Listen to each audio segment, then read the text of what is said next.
Welcome back to another what I ten day. രാവിലെ ഞങ്ങൾ മുട്ടയും സ്പിനച്ചും കൂടെ വെച്ചിട്ടൊരു സ്ക്രാമ്പിൾ ഉണ്ടാക്കി. അതിൻ്റെ കൂടെ ഒരു കൗ ചീസാണ് കഴിക്കുന്നത്. ഇത് നമ്മൾ ആംസ്റ്റർഡാമിൽ നിന്ന് മേടിച്ചതാണ്. ഓൾമോസ്റ്റ് തീരാറായി. പക്ഷേ ഇത് വെറുതെ കഴിക്കാൻ പോലും ഭയങ്കര ടേസ്റ്റ് ഉണ്ട്. നല്ല ക്രീമി ആയിട്ടുള്ളൊരു ചീസാണ് കേട്ടോ. നിങ്ങൾക്ക് പറ്റുവാണെങ്കിൽ ഓപ്പർച്യൂണിറ്റി കിട്ടുവാണെങ്കിലും മേടിച്ച് ട്രൈ ചെയ്യുക.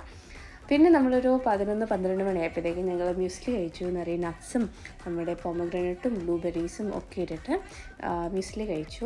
കാരണം ഞങ്ങളിപ്പോൾ സ്വിമ്മിങ്ങിന് പോകുന്നുണ്ട്. അങ്ങനെ ഇലാബറേറ്റ് ആയിട്ടൊരു ലഞ്ച് കഴിച്ചിട്ട് സ്വിം ചെയ്യാൻ ഭയങ്കര ബുദ്ധിമുട്ടാണ് കേട്ടോ.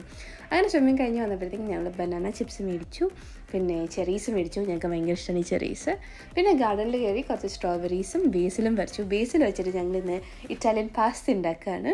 അങ്ങനെ ബേസിലും ടൊമാറ്റോയും ഗാർലിക്കും കൂടെ ഒന്ന് മിക്സിയിലിട്ട് അടിക്കുക, പിന്നെ പാസ്ത ഉണ്ടാക്കുക, പിന്നെ നമ്മുടെ നാടൻ ചിക്കൻ ഫ്രൈ ഉണ്ടാക്കുക. എന്നിട്ട് ഇതെല്ലാം കൂടെ മിക്സ് ചെയ്യുക. ഭയങ്കര ടേസ്റ്റാണ്, അടിപൊളി പാസ്തയാണ്. നിങ്ങളതൊന്ന് ട്രൈ ചെയ്യുക. അപ്പോൾ നാളെ കാണാം. ബൈ.